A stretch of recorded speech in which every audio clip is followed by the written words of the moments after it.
Art. जैसे कि last lecture में अपन लोगों ने वगडन बाई कंजर्वेटिव फोर्स देखा था और कंजर्वेटिव फोर्सेस होते क्या क्या है, बहुत सारी बातें बिल्कुल समझ ली थी।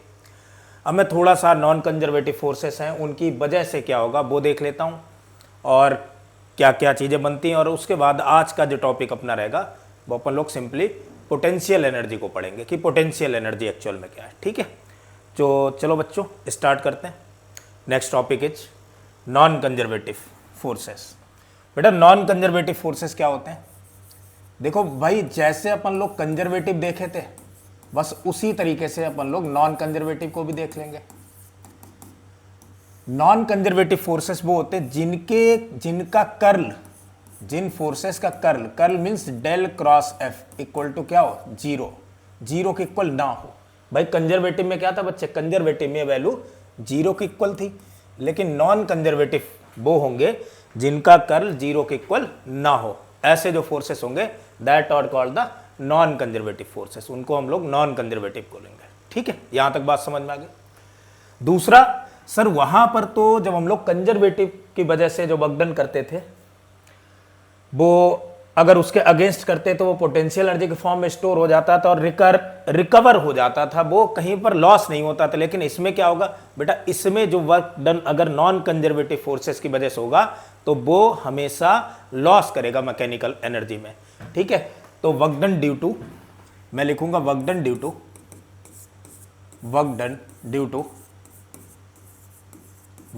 To non conservative forces, non conservative forces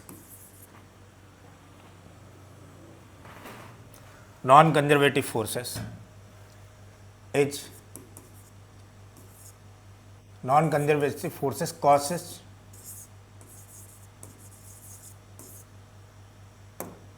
causes loss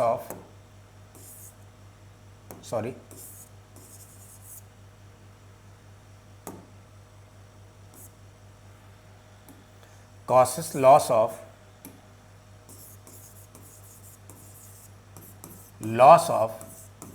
mechanical energy, loss of mechanical energy. कोई भी मैकेनिकल एनर्जी हो बेटा, काइनेटिक एनर्जी हो या ऐसी कोई मैकेनिकल एनर्जी कोई भी है, उसका लॉस करेगा। किस फॉर्म में लॉस करेगा? इन फॉर्म ऑफ किस में लॉस करेगा बच्चे? ऐसी एनर्जी में लॉस करेगा जो तुरंत अपने आप से फोर्स हटाए ऐसा नॉन कंजर्वेटिव, तो वो रिकवर ना हो। जैसे हीट की फॉर्म में लॉस कर देगा, ठीक है, जैसे रेडिएशन की फॉर्म में लॉस कर देगा, जैसे साउंड एनर्जी की फॉर्म में लॉस कर देगा। तो अगर फोर्स हम लोग हटा भी लेते हैं तो ये रिकवर नहीं कर पाएंगे। जैसे किसकी फॉर्म में लॉस करेगा? In form of heat energy, in form of sound energy and in form of radiation means light, electromagnetic waves, in form of radiation energy. ऐसी जो एनर्जी होंगी इनकी फॉर्म में लॉस कर देता है रेडिएशन एनर्जी। बाकी तो बेटा नॉन कंजर्वेटिव इनकी वजह से वगडन निकालना सीख भी गए थे और ये देख भी लिया था। नॉन कंजर्वेटिव जो थे उनमें डेल क्रॉस एफ की वैल्यू निकाली थी और वो उस कंडीशन को सेटिस्फाइड नहीं कर रहे थे और उनकी वजह से वगडन अपन लोगों ने कल निकाला भी था।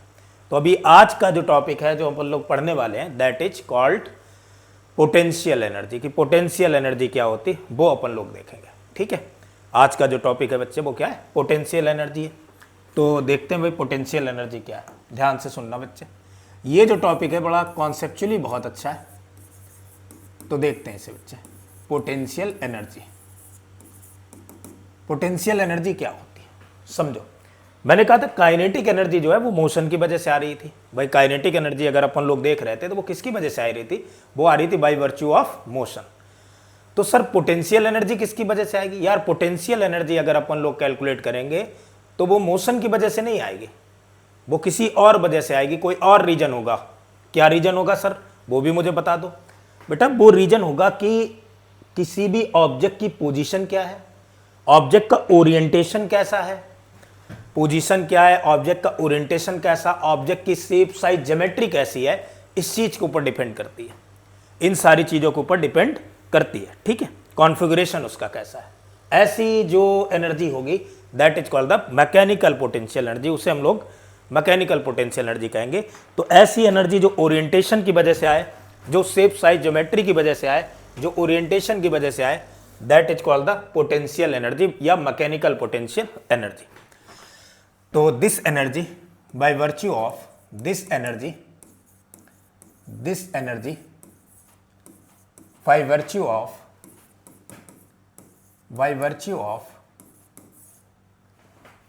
of position of object, orientation of object, orientation and configuration of object, means shape size geometry क्या है, configuration of object, इसकी वजह से जो एनर्जी आएगी that is called the potential energy. अच्छा, ये जो पोटेंशियल एनर्जी अपन लोग डिफाइन करते हैं बेटा, वो केवल कंजर्वेटिव फोर्सेस के लिए करेंगे। अगर कंजर्वेटिव फोर्स नहीं तो पोटेंशियल एनर्जी की डेफिनेशन वहां पर नहीं आती, वो पोटेंशियल एनर्जी डिफाइन ही नहीं होती। तो पोटेंशियल अभी बताऊंगा बेटा कैसे, ठीक है, बहुत ध्यान सुनना। Next is potential energy is defined as potential energy is defined due to conservative forces only, due to conservative forces only। Conservative force अगर होंगे तो केवल उन्हीं की वजह से इसे डिफाइन करेंगे, due to conservative forces only, ठीक है। अगर मान लो किसी बॉडी पर बर्डन अगेंस्ट कंजर्वेटिव किया तो वो पोटेंशियल एनर्जी के फॉर्म में स्टोर हो जाती है। किसी भी बॉडी पर बर्डन अगेंस्ट कंजर्वेटिव किया है तो वो किसमें बेटा, पोटेंशियल एनर्जी के फॉर्म में स्टोर हो जाती है। जैसे मैं एग्जांपल बताऊं, मैं एग्जांपल लेकर के चल रहा हूं। मान लो अपने पास में ऐसे ये कोई ऑब्जेक्ट है और इस ऑब्जेक्ट पर नीचे की तरफ अर्थ खींच रही होगी mg से, और ये बात तो मैं बता चुका हूं कि mg जो है वो ग्रेविटेशनल फोर्स, और ग्रेविटेशनल फोर्स कैसा है, कंजर्वेटिव है। तो अगर ऑब्जेक्ट को ग्राउंड से मैं ऊपर की तरफ ऐसे स्लोली ऐसे उठाता हुआ चला रहा हूं, ऐसे उठा लिया, ऐसे उठा लिया, ऐसे उठा लिया, ऐसे उठा लिया, तो मैंने क्या काम किया, मैंने क्या काम अंडर कंजर्वेशन फोर्स किया या इसके अगेंस्ट किया। तो बच्चे बोलेंगे सर ये तो अगेंस्ट किया, कंजर्वेटिव फोर्स तो नीचे की तरफ लग रहा है, आप उस ऑब्जेक्ट को ऊपर की तरफ उठाते ले आ रहे हो। तो कंजर्वेटिव फोर्स के अगेंस्ट वर्क मैंने किया, उसकी वजह से देखो क्या हुआ, उसकी वजह से लगातार ऐसे ऑब्जेक्ट ऊपर की तरफ उठता आया, उठता आया, उठता आया, उठता आया, उठता आया, यहां तक पहुंच गया। तो कोई हाइट इसकी आ गई तो मैंने कह दिया अब इसकी पोटेंशियल एनर्जी इस हाइट पर mgh होगी। तो इसका मतलब जो बर्डन अगेंस्ट कंजर्वेटिव है उसकी वजह से जो पोटेंशियल एनर्जी स्टोर हो जाती है। अच्छा, एक और एग्जांपल ऐसे देता हूं। मान लो कोई स्प्रिंग है, मान लिया मैंने कोई स्प्रिंग है, ऐसे मैंने लेट कर लिया कि यहां कोई स्प्रिंग है बेटा ऐसे, और ये जो स्प्रिंग है ये स्प्रिंग अपनी नेचुरल लेंथ पर है, ये जो स्प्रिंग है ये अपनी नेचुरल लेंथ पर है, ये अपनी नेचुरल लेंथ पर है स्प्रिंग। यहां कोई मास है बच्चे, ये मास है m, let's say this mass is m, ये मास m है, ठीक है। और जब ये मास m है मैं इसे ऐसे करके खींच रहा हूं, अभी ये अपनी नेचुरल लेंथ पर है और मैं इसे खींच रहा हूं। अच्छा, मैं इसे खींच रहा हूं तो जो स्प्रिंग फोर्स होता था, इलास्टिक फोर्स जिसे कहते थे, जब मैं इसे इधर की तरफ खींचूंगा तो इलास्टिक फोर्स तो इधर की तरफ लगेगा, यानी स्प्रिंग फोर्स इस तरफ लगेगा। अगर मैं इसे यहां से x खींच रहा तो स्प्रिंग फोर्स डिस्प्लेसमेंट के अपोजिट डायरेक्शन में लगा। यही रिस्टोरिंग फोर्स रिस्टोर कराना चाह रहा हूं। मैंने कहा था ये नेचर में कैसा है, कंजर्वेटिव है। अच्छा, मैं इसे जब खींचता चला जा रहा, खींचता चला जा रहा, खींचता चला जा रहा, खींचता चला जा रहा, यहां तक ले आ रहा, तो यहां तक ले आ रहा तो स्प्रिंग के अंदर एक पोटेंशियल एनर्जी स्टोर हो जाएगी और वो क्या काम करेगी, जैसे इसे छोड़ेंगे वो एनर्जी कन्वर्ट होगी और स्प्रिंग के इस पार्टिकल के पास में, इस मास के पास में वेलोसिटी आ जाएगी, काइनेटिक एनर्जी आएगी, क्योंकि वो पोटेंशियल एनर्जी अब काइनेटिक में कन्वर्ट होना चालू हो गई। तो अभी भी मैंने क्या काम किया, अभी भी मैंने बर्डन अगेंस्ट कंजर्वेटिव किया। भाई अगेंस्ट कंजर्वेटिव फोर्स इधर लग रहा था, उसके अगेंस्ट जब बर्डन करेंगे तो वो पोटेंशियल एनर्जी के फॉर्म में स्टोर हो जाता है। जैसे एक और एग्जांपल, कोई दो चार्ज पार्टिकल है, कोई दो चार्ज पार्टिकल है और लेट्स से वो चार्ज पार्टिकल उनका नेचर अट्रैक्टिव है, उनके बीच में अट्रैक्टिव फोर्स लग रहा है, मतलब एक पॉजिटिव है दूसरा कैसा नेगेटिव है, तो एक दूसरे की तरफ आएंगे, यानी एक दूसरे की तरफ आ रहे हैं तो फोर्स ऑफ इलेक्ट्रोस्टैटिक फोर्स इनके पास पास में से लगेगा। और मैं उन्हें अगर दूर लेकर के जाऊं तो अगर एक पॉजिटिव एक नेगेटिव, तो पोटेंशियल एनर्जी तो बेटा नेगेटिव हुई, उनका मल्टीप्लिकेशन में होती है, तो मैं दूर लेकर के जाऊंगा तो आर उनकी क्या होती जाएगी बेटा, बढ़ती जाएगी। तो पोटेंशियल एनर्जी उनकी क्या होती जाएगी, लगातार लगातार नेगेटिव में कम होने का मतलब बढ़ती जा रही। क्यों बढ़ रही, क्योंकि मैंने बर्डन अगेंस्ट कंजर्वेटिव फोर्स किया। तो हमेशा ध्यान रखेंगे अपन लोग कि जो बर्डन अगेंस्ट कंजर्वेटिव फोर्स किया जाता है वो पोटेंशियल एनर्जी के फॉर्म में स्टोर होता है। तो ये बहुत इंपॉर्टेंट पॉइंट है, हम लोग लिख लेंगे बर्डन अगेंस्ट कंजर्वेटिव फोर्स। बार बार ये बात बता रहा हूं, burden against conservative force, against conservative force, conservative force is stored in form of potential energy। जो अगेंस्ट कंजर्वेटिव फोर्स बर्डन होगा वो स्टोर होगा, किसकी फॉर्म में होगा बच्चे स्टोर, पोटेंशियल एनर्जी के फॉर्म में स्टोर हो जाएगा। तो burden against conservative force is stored in form of potential energy. ठीक है, पोटेंशियल एनर्जी सर होती कौन कौन सी, बेटा बहुत सारी पोटेंशियल एनर्जी होती। जैसे जैसे फोर्सेस होंगे कंजर्वेटिव उसके अगेंस्ट वाली सारी पोटेंशियल एनर्जी होगी। जैसे मैं अगर कहूं ग्रेविटेशनल फोर्स के अगेंस्ट बर्डन किया तो ग्रेविटेशनल पोटेंशियल एनर्जी, तो एग्जांपल बेटा क्या होगा, gravitational potential energy, gravitational potential energy. दूसरे एग्जांपल के अपन लोग अगर बात करें तो इलास्टिक पोटेंशियल एनर्जी जो स्प्रिंग वाली है, या एनर्जी स्टोर्ड इन स्प्रिंग। तीसरे अगर एग्जाम्पल की अपन लोग बात करें बालक तो electrostatic potential energy, potential energy. चौथे की बात करें तो अगर अपन लोग बात करेंगे चौथे की, मैंने कह दिया मैग्नेटिक एनर्जी। तो जैसे जैसे फोर्स लग रहा है वैसी वैसी एनर्जी स्टोर होती जा रही, जो जो कंजर्वेटिव फोर्स है नेचर। लेकिन अभी अपन लोग केवल दो पोटेंशियल एनर्जी यहां पर देखेंगे वर्क एनर्जी में, कौन कौन सी, ग्रेविटेशनल और इलास्टिक। ये वाली सारी 12th क्लास में अपन लोग देखेंगे जाकर के, बाकी आगे चैप्टर्स आते रहेंगे वैसे देखते रहेंगे। ठीक है, तो अपन लोग अभी देखेंगे gravitational potential energy and elastic potential energy. देखो क्या होती। तो सबसे पहले ग्रेविटेशनल पोटेंशियल एनर्जी, तो next is gravitational potential energy. भाई क्यों आ रही ग्रेविटेशनल पोटेंशियल एनर्जी, बार बार मैं बोल चुका हूं, इतनी बार बोला है बच्चे की कोई रिक्शा वाला बता देगा कि ग्रेविटेशनल पोटेंशियल एनर्जी क्यों आ रही। तो सबसे पहले gravitational potential energy, gravitational potential energy देखो क्या होती। फिर से वही बात, यहां कोई रेफरेंस लेवल था और इस पर एक ऑब्जेक्ट रखा बच्चे, let's say mass of this object is m, और इस ऑब्जेक्ट को ऊपर उठाया, इस पर कोई ऑब्जेक्ट रखा and mass of this object is m, और इस ऑब्जेक्ट को ऊपर उठाया। कोई बच्चा बोला सर इससे मान लो h हाइट तक ऊपर उठा करके ले गए, तो इस वाले ऑब्जेक्ट पर नीचे की तरफ तो फोर्स लगेगा mg, डिस्प्लेसमेंट ऊपर की तरफ ले जा रहा है। तो यहां जो बर्डन हुआ है बच्चे, यहां से यहां ले जाने में जो बर्डन हुआ है वो कितना हुआ सर, वो बर्डन तो mg के बराबर एक फोर्स लगाया है जो इसके अगेंस्ट में लगा है, उसकी वजह से हुआ है, और वो mgh के बराबर होगा। अगर मैं कहूं mg की वजह से कितना बर्डन हुआ तो वो mgh, और इसकी वजह से कितना हुआ होगा बेटा, माइनस mgh हुआ। तो अब जो बर्डन किया है यहां से यहां ले जाने, वही पोटेंशियल एनर्जी की फॉर्म में स्टोर हो गया, और ये पोटेंशियल एनर्जी फाइनली अपनी कितनी बन गई बेटा, mgh। ये सर क्या बात हुई, आपने क्या ही बता दिया बेटा। बर्डन अगेंस्ट पोटेंशियल एनर्जी, मैंने कहा ये रेफरेंस लेवल है, मैं ये बोल दे रहा हूं बच्चे ये रेफरेंस लेवल है, ये है रेफरेंस लेवल। इस रेफरेंस लेवल पर मैं पोटेंशियल एनर्जी एज्यूम करे ले रहा हूं जीरो है, इनिशियल पोटेंशियल एनर्जी मैंने एज्यूम कर लिया जीरो है। क्या एज्यूम कर लिया, जीरो है। बेटा पोटेंशियल एनर्जी जीरो हीरो होते कहीं नहीं है, हम लोग किसी लेवल को एज्यूम कर लेते हैं कि जीरो है। जैसे मैं कहूं इसकी पोटेंशियल एनर्जी बताओ, इसका मास 5 kg है, तुम कहोगे 5 मीटर हाइट है, 25 × g 250 जूल आ गई।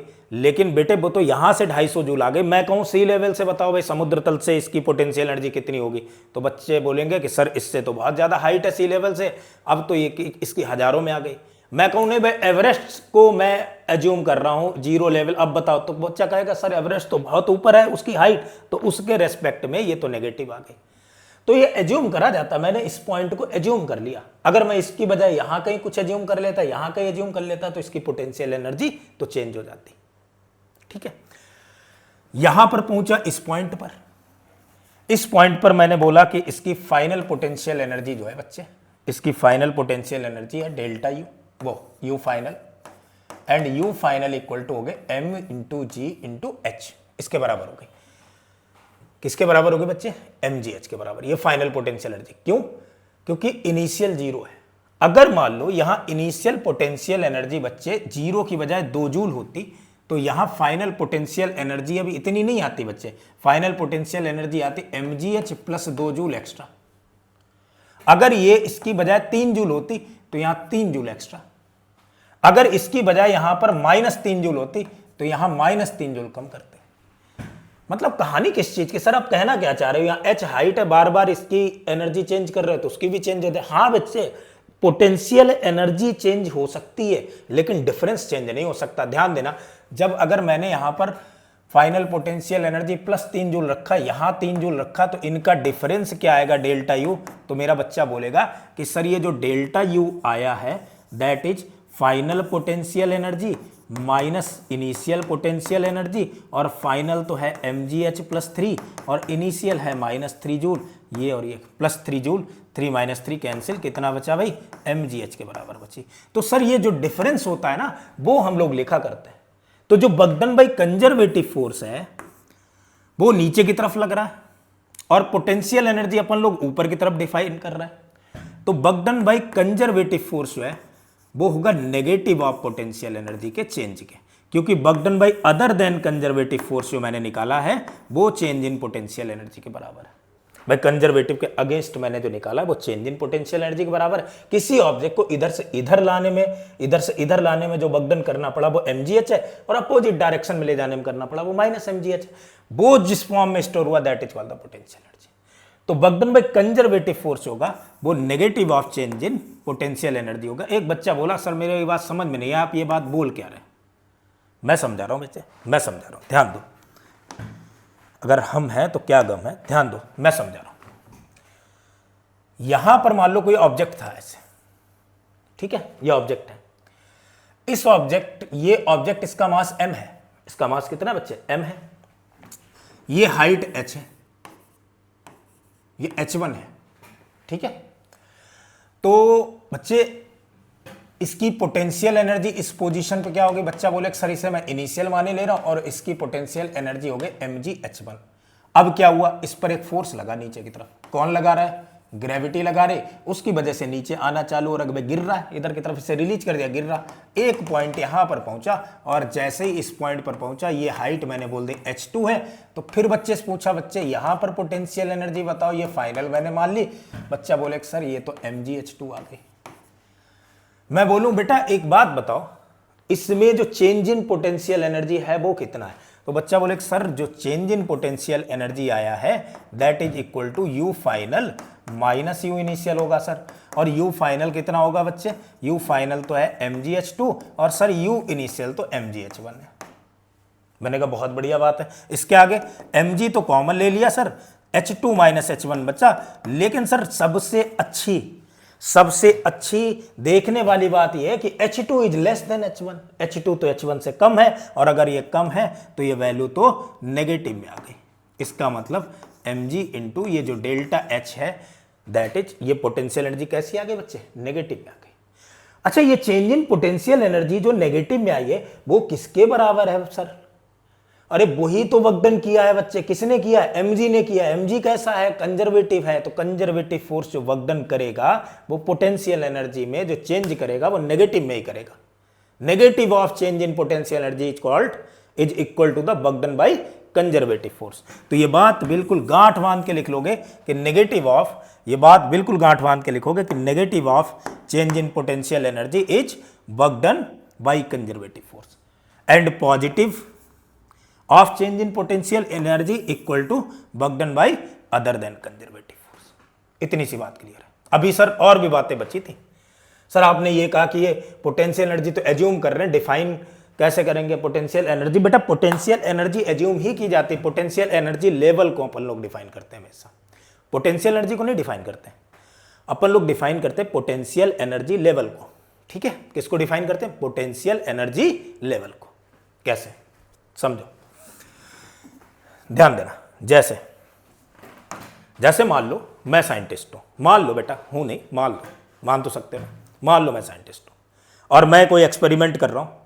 यहां से हाइट 5 मीटर है, ऑब्जेक्ट की मास 1 किलो है, तो पोटेंशियल एनर्जी बताओ। तो तुम कहोगे बेटा सर मैं ग्राउंड को रेफरेंस मान रहा हूं, तो पोटेंशियल एनर्जी जिससे 5 मीटर हाइट है तो mass M G into H, M 1 kg, G 10 और हाइट 5 मीटर 50 जूल हो गई, ठीक है?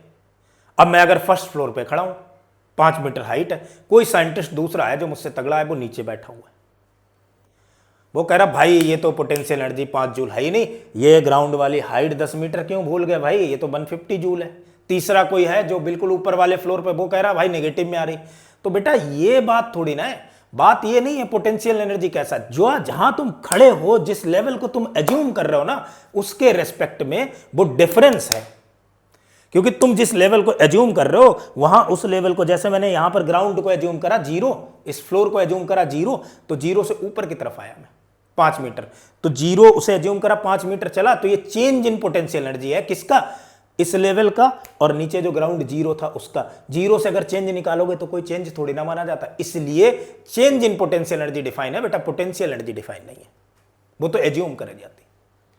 जैसे ध्यान देना, मैं अगर बात करूं यहां पर, मैं ये लेवल्स ले रहा हूं, कुछ मान रहा हूं, मैंने कहा कि ये h हाइट है, ये मैंने रेफरेंस लेवल अभी माना है, और रेफरेंस लेवल मींस यहां पोटेंशियल एनर्जी मैंने लेट कर ली, कितनी बच्चे? 0 है। तो इस पॉइंट पर अगर ऑब्जेक्ट है जिसका मास m है, तो इसकी पोटेंशियल एनर्जी कितनी हो गई? यहां पर पोटेंशियल एनर्जी हो गई mgh।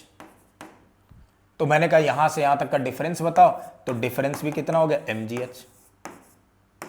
बच्चे का बहुत बढ़िया बात है सर, आपने रेफरेंस लेवल ये बता दिया, change in potential energy mgh, क्यों? u final minus u initial. अब मैं लेवल चेंज करे दे रहा हूं, मैंने यहां पर लेवल कर दिया, इससे h1 हाइट ऊपर है, तो ये हाइट हो गई h2, और मेरे प्यारे बच्चे बोलेंगे कि सर h इक्वल टू है h1 प्लस h2, इसमें तो कोई दिक्कत है नहीं, ये तो पढ़ चुके हो, ये तो बहुत छोटी छोटी बातें हैं, छोटी मगर मोटी बातें। देखो तो इस लेवल पर पोटेंशियल एनर्जी अभी मैं एज्यूम करे ले रहा हूं 0, ये रेफरेंस है, यहां पर पोटेंशियल एनर्जी 0 है सर, यहां पर पोटेंशियल एनर्जी कैसी है? 0 है। तो सर इस पॉइंट पर पोटेंशियल एनर्जी कितनी होगी? अगर इसे 0 एज्यूम किया तो यहां पर पोटेंशियल एनर्जी अब mgh नहीं होगी, कितनी होगी बच्चे? अब तो यहां पोटेंशियल एनर्जी mgh2 होगी। सर यहां कितनी होगी? अगर ये रेफरेंस लेवल से नीचे गए तो पोटेंशियल एनर्जी कैसी हो चुकी है? अब ये माइनस हो चुकी है, मैंने कहा ये माइनस का mgh1 हो गई। मैं कहूं इनके और इनके बीच का डिफरेंस अभी बता, पहले u final minus u initial ये किया था, अब इससे इसे माइनस करो, तो potential energy reference level change किया, पोटेंशियल एनर्जी चेंज, वो तो डिफाइन ही नहीं, वो तो एज्यूम करी जा रही। लेकिन डिफरेंस जरा देखना, जरा डिफरेंस कैसे निकालोगे? u2 माइनस u1, तो u2 की वैल्यू है बच्चे mgh2 और माइनस u1 की वैल्यू है माइनस का mg into h1। Minus minus क्या हो जाएगा? प्लस, मैंने mg कॉमन ले लिया, क्या बचा बच्चे? h1 प्लस h2, और सर देखो जरा h1 प्लस h2 तो h के बराबर है, तो change in potential energy again mgh आ गया, मतलब रेफरेंस लेवल चेंज कर दिया, लेकिन पोटेंशियल एनर्जी के ऊपर फर्क नहीं पड़ता। किसका फर्क पड़ता है? पोटेंशियल एनर्जी पर। पोटेंशियल एनर्जी पर फर्क पड़ता है रेफरेंस लेवल का।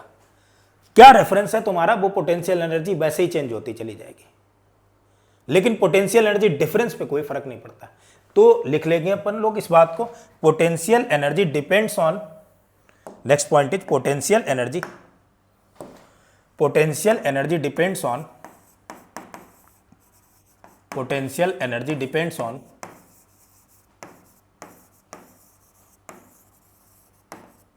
On reference level, reference level. क्या रेफरेंस लेवल है? Reference level. But difference of potential energy या potential energy difference is not depend, does not depends on potential energy difference, does not depend, energy difference does not depends on, does not depend on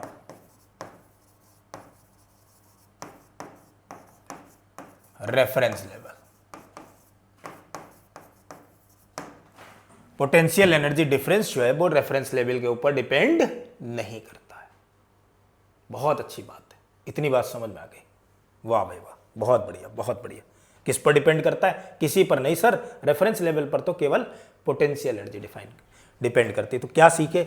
एक तो work done by conservative force negative of change in potential energy, और दूसरी बात एक और अपन लोग सीखें, that is कि पोटेंशियल एनर्जी डिफरेंस जो है वो इस चीज पर डिपेंड करता है, ना कि potential energy. Potential energy difference reference level पर डिपेंड नहीं करता। ठीक है, आगे बढ़ते हैं। तो बच्चे अभी तो मैंने देखा कि कोई पार्टिकल मास था, ध्यान देना, यहां पर कोई पार्टिकल मास था m, इसे h हाइट ऊपर उठाया तो इसकी पोटेंशियल एनर्जी तो mgh आ गई। सर अगर पार्टिकल मास ना हो, ऐसा हो मास कोई, तो कौन सी हाइट कौन सी पोटेंशियल एनर्जी उसकी ली जाए? तो मैं अब बात करूंगा potential energy of regular bodies की। ठीक है, तो next is potential energy, next point is potential energy of regular bodies.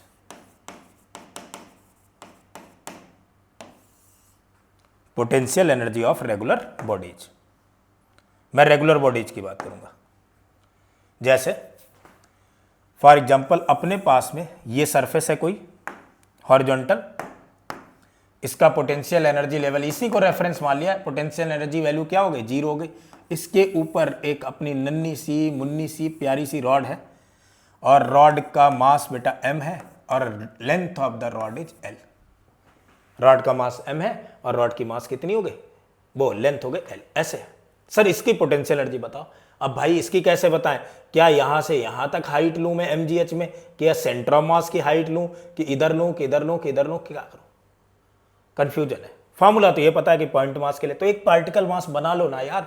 तो एक पार्टिकल मास बना लेते हैं। तो यहां पर अपन लोग एक पार्टिकल मास बना लेंगे। मैंने इधर पर एक पार्टिकल मास बना लिया जो इससे x डिस्टेंस ऊपर है और जिसकी विड्थ dx है। ये पार्टिकल मास बना लिया जो इससे x डिस्टेंस ऊपर है और इसकी विड्थ किसके बराबर है बेटा? dx के बराबर है। क्या सर इसका मास लिख सकता हूं? ये जो dx यूनिट है इसका मास, अगर ये यूनिफॉर्मली डिस्ट्रीब्यूटेड है तो पूरी बच्चे l लेंथ का जो मास होगा बच्चे वो तो m था, तो 1 यूनिट का मास मेरे बच्चे m/l हो गया। तो dx यूनिट का मास कितना हो गया मेरे बच्चे? बोलेंगे sir m/l times of dx। dx unit का मास कितना हो गया बालक? m/l times of dx। यही तो है, ये आ गया। ठीक है, अब देखो अब क्या काम करें। अपने को ये तो पता ही लग गया कि ये m/l times of dx। Sir मैं इसकी पोटेंशियल एनर्जी लिखना चाह रहा हूं इस पार्टिकल मास की, क्योंकि h हाइट ऊपर है। अरे भाई x हाइट ऊपर है तो इसकी प्यारी सी छोटी सी चिन्नी सी पोटेंशियल एनर्जी कितनी होनी चाहिए सर? dmgh, यानी dmg, और h की जगह कितना हो गया? x हो गया। तो सर ऐसे बहुत सारे होंगे यहां से यहां तक, किनकी निकाले? अरे भाई निकाल लेंगे। क्या आ जाएगा? du equal to dm। dm का मतलब क्या हो गया? dm का मतलब है m/l times of dx into gx। सो ये बन गया m/l gx dx। सर अब इनका सबका यहां यहां यहां यहां सबका सम करना है। सम करना मतलब समेशन मींस इंटीग्रेशन कर दो। लिमिट x की सर कहां से लगाई जाए? यहां से चले, एक पार्टिकल यहां था, फिर अगला यहां होगा, फिर अगला यहां होगा, फिर अगला यहां होगा, फिर अगला इधर, फिर अगला इधर, फिर अगला इधर, फिर अगला इधर, फिर अगला इधर, और यहां तक पहुंच गया। मतलब x की वैल्यू शुरुआत करी कहां से? 0 से चालू करी और लिमिट कहां तक लगा दी? l तक। तो अपने को टोटल पोटेंशियल एनर्जी इसकी मिल गई, and that potential energy is m/l times of g। x dx का बच्चे इंटीग्रेशन हो गया x²/2, और लिमिट कहां से कहां तक लगा दी? 0 से l तक। तो ये जो पोटेंशियल एनर्जी आ गई वो आ गई m/l into G into L square by 2, ये पोटेंशियल एनर्जी। एल से L cancel, so potential energy is M G L by 2। Sir L by 2 height, आपने तो एम जी मल्टीप्लाई किया, हाइट एल बाई 2 ले ली, पूरी लेंथ एल थी, मतलब कहां पर लिया आपने, सेंटर ऑफ मास की हाइट ली है। तो क्या मैं डायरेक्ट लिख सकता हूं कि पोटेंशियल एनर्जी किसी बॉडी की जो होगी वो सेंटर ऑफ मास की हाइट के ऊपर डिपेंड करेगी? सर ऐसे नहीं, और भी थोड़ा बताओ कुछ।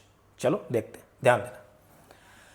मान लो मैंने ऐसे ही कोई एक प्लेट ले ली बच्चे, ऐसे कोई प्लेट ले ली, ऐसी एल लेंथ की प्लेट है प्यारी सी, जिसका ये जो एरिया है ए है, पूरा वॉल्यूम है, एरिया इसका क्रॉस सेक्शन एरिया, ऐसा प्लेट, मतलब मैंने ये मान लो क्यूबाइड टाइप का ये कोई ऑब्जेक्ट ले लिया, बॉक्स ले लिया, जिसका क्रॉस सेक्शन एरिया ए है, और ऐसे है बॉक्स बेटा, ये रहा क्रॉस सेक्शन एरिया ए, और इसकी लेंथ एल है, इसका क्रॉस सेक्शन एरिया वालक ए है, और इसकी लेंथ है L, cross section area A, length L, density of this is rho, इसकी डेंसिटी रो है, ठीक है।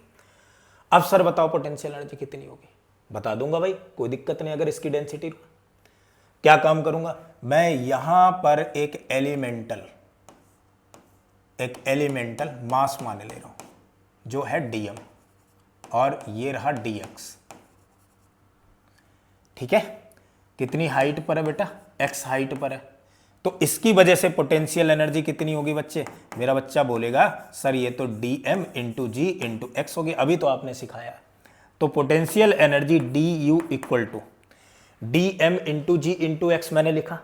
अब समझो डी एम क्या होगा, डी एम इसका जो मास होगा वो अपन लोग कैसे लिखेंगे भाई, मास होता वॉल्यूम इंटू डेंसिटी, यहाँ की डेंसिटी मैंने कितनी लेट करी है बच्चे, रो, टोटल मास में माने ले रहा हूँ एम है, बाद में एम के टर्म में ले अगर लाना होगा तो ले आएंगे, तो डेंसिटी रो है, साथ में क्या लिखेंगे वॉल्यूम, मास क्या होता है वॉल्यूम इंटू डेंसिटी, और वॉल्यूम इसका कितना होगा area of cross section A into D x, तो ए डी एक्स हो गया into ji x.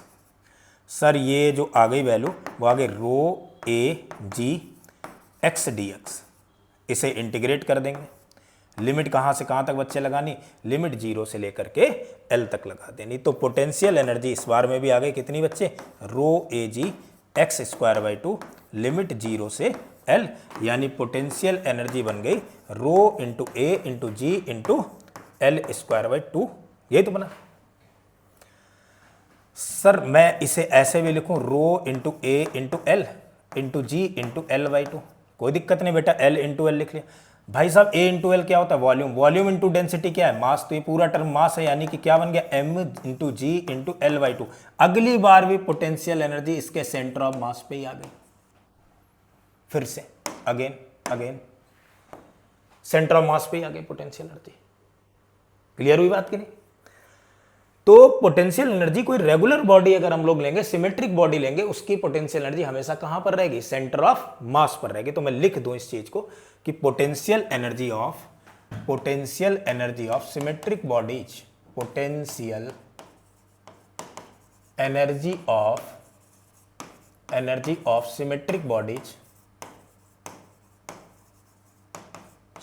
Bodies is at is equal to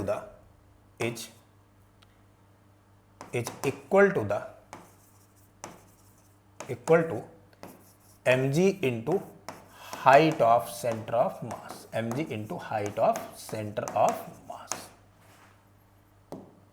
जैसे मैं ऐसे कोई गोला रखूं, गोला मतलब स्फीयर रखूं, तो स्फीयर की इसकी पोटेंशियल एनर्जी क्या होगी, बच्चा बोलेगा अगर मास इसका mg है तो इसकी हाइट क्या है सेंटर ऑफ मास की, तो इसका सेंटर ऑफ मास तो यहां आ गया, तो इसकी पोटेंशियल एनर्जी हो गई mgr। मेरे ख्याल से बात समझ में आ गई होगी, इतनी बात तो क्लियर हो गई, ठीक है। जैसे एक और पोटेंशियल एनर्जी निकाल के देखते हैं बच्चे, ध्यान देना। मान लो ऐसे कोई हेमिस्फेरिकल, ये कोई हेमिस्फेरिकल अपने पास में सरफेस है, ये कोई हेमिस्फेरिकल सरफेस है, और इस हेमिस्फेरिकल सरफेस के ऊपर एक स्ट्रिंग जो है जिसका मास m है, आधे हेमिस्फीयर पर एक स्ट्रिंग है जिसका मास m है और लेंथ l है, और ये चिल मार के लेटी हुई है। सर पूरे पे कर दो, हाँ भाई पूरे पे भी कर दो तो भी कोई फर्क नहीं पड़ेगा। सब पूरे कर देते हैं। चलो निकाल लेते हैं। ये लो, ऐसे पूरे पे लेटी हुई है, चिल मार के एकदम लेटी हुई है ऐसे शांति से। इसकी पूरी लेंथ तो बताए बच्चे, अगर हेमिस्फीयर की रेडियस r है तो इस स्ट्रिंग की जो लेंथ है वो कितनी हो गई बच्चे, पाई आर के बराबर हो गई। और इसका मास m है। पाई आर के जो पाई आर लेंथ है उसका मास बच्चे कितना है, m है। ठीक है, अब इसकी पोटेंशियल एनर्जी सर निकालो, निकाल ले जाएंगे बच्चे। देखो ध्यान देना, मैंने क्या काम किया, यहां पर पहुंचा, किसी एंगल थीटा पर ये जो पोजीशन हो गई वो डी थीटा हो गई। और इस पोजीशन पर अगर देखें अपन लोग, मैंने एक छोटा सा मास ले लिया, लेंथ ले ली छोटी सी, and that length is R D theta. कितनी हो गई बच्चे, आर डी थीटा। ये जो लेंथ हो गई आर डी थीटा। बच्चे कहेंगे सर ये रेडियस आर थी, तो ये वाली जो हाइट है ये तो मेरे ख्याल से आर साइन थीटा होनी चाहिए, ये आर साइन थीटा होनी चाहिए। बच्चे केसरिया रंग से मैंने लिख दिया है, अभी ग्रीन से भी लिखा था, व्हाइट से भी लिखा, तिरंगा बना रहा हूँ आज, independence day, happy independence day, बहुत बड़ा देशभक्त हूँ। इधर देख लो भाई, ये बन गया आर कॉस थीटा, ये बन गया आर कॉस थीटा। ठीक है, ये बन गए। सॉरी ऐसा क्यों किया मैंने, ऐसा इसलिए किया बेटा कि यहां छोटा सा मास में ले लेता और इसकी पोटेंशियल एनर्जी यहां से मान लेता। ये रेफरेंस लेवल मैंने लिया हुआ, इसी से निकालनी। तो इस मास की पोटेंशियल एनर्जी कितनी होगी सर, अभी तो आपने बताया था कि छोटी सी चिन्नी सी potential energy dm into G into यहां से यहां तक की height, that is equal to R sine theta sir. तो du equal to D M. भैया dm कैसे लिखेंगे भाई, देखो पाई आर लेंथ का मास कितना है, m है, 1 यूनिट का मास कितना होगा, m upon pi R, 1 unit length का mass m by pi R. तो sir R D theta length का मास कितना होगा, तो मेरा बच्चा बोलेगा सर ये तो हो गया m अपॉन में pi R into R D theta. मैंने r से r को उड़ा दिया, तो यही तो dm है। डिस्ट्रिक्ट मजिस्ट्रेट नहीं बेटा, छोटा सा चिन्ना सा मास dm, ठीक है, वो तो बड़ी बात है district magistrate, m by pi D theta. ठीक है, तो ये जो मास आया वो कितना आ गया, m अपॉन में pi D theta into G R sine theta. ये बन गई पोटेंशियल एनर्जी। ठीक है, अब क्या करें, ध्यान देना। So this potential energy D U equal to M G R upon में pi sine theta D theta. Integrate कर देते हैं इसे। लिमिट कहां से कहां तक लगाई, जैसा थीटा के यहां से देखो, यहां से चालू कर रहे बेटा, थीटा कहां से, जीरो से चालू करे, कहां तक ले जा रहा, पाई तक सर ले जा रहा है, तब तो जीरो आ जाएगी सर पोटेंशियल एनर्जी। क्यों भाई ऐसा क्यों कर रहे हो, क्या इसके सेंटर ऑफ मास की हाइट जीरो होगी, नहीं, तो सर फिर जीरो क्यों आ रही, अगर नहीं सर जीरो कहां आएगी, अच्छी खासी आएगी। कैसे, लिमिट कहां से कहां तक, थीटा कहां से चालू हो रहा है, जीरो से चालू कर रहा है, यहां तक पहुंच रहा है, कितने 180 तक, तो लिमिट जीरो से पाई। ध्यान देना जरा, साइन थीटा का इंटीग्रेशन बेटा माइनस कॉस थीटा, तो ये बन गया u equal to M G R upon pi, और ये बन गया माइनस का कॉस थीटा। जीरो नहीं आएगी बेटा पूरी, यहां नहीं आएगी, देखना कहां तक आ रही, लिमिट जीरो से पाई तक, upper limit minus lower limit, तो ये बन गया एम जी आर अपॉन में pi, upper limit minus cos pi, minus minus plus cos zero.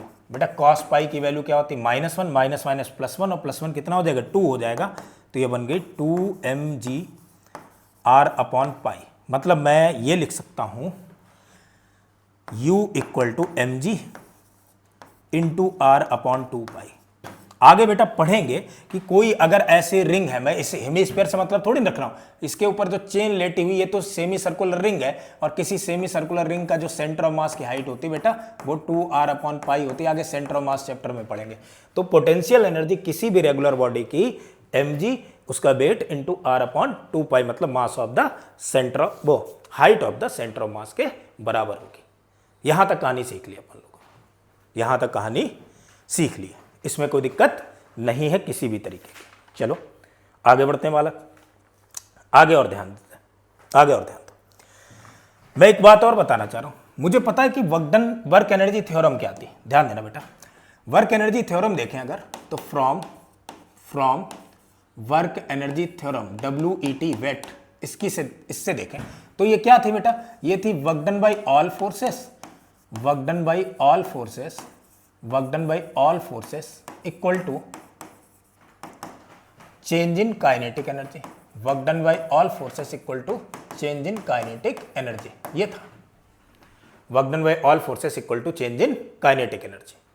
ठीक है, कोई दिक्कत नहीं। कौन कौन से सर फोर्सेस होंगे दुनिया में? बेटा दो ही तरीके के फोर्स, या तो कंजर्वेटिव या अदर देन कंजर्वेटिव। कंजर्वेटिव के अलावा दो ही तरीके के तो हुए। तो वर्क डन बाय, मैं यहां पर दो चीजें लिख रहा हूं। मैं लिख रहा हूं work done by conservative force plus work done by other than conservative force equal to change in kinetic energy. Sir work done by conservative force तक तो ठीक है कहानी, plus work done by other than conservative की कहानी क्या है? Sir work done by conservative, सुनो, वर्क डन बाय कंजर्वेटिव तो sir negative of change in potential energy के बराबर था। तो work done by other than conservative equal to change in kinetic energy. So work done by other than conservative force equal to change in kinetic energy plus change in potential energy, यानी work done by other than conservative equal to change in total mechanical energy. बड़ी important बात ये भी है। मैं अगर लिखना चाहूं so work done by other than conservative force, other than conservative force is equal to the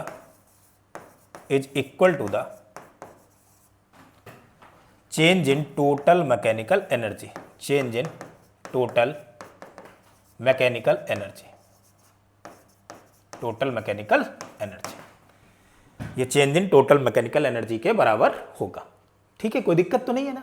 ठीक है, कोई दिक्कत नहीं। अब समझो फिर से कहानी।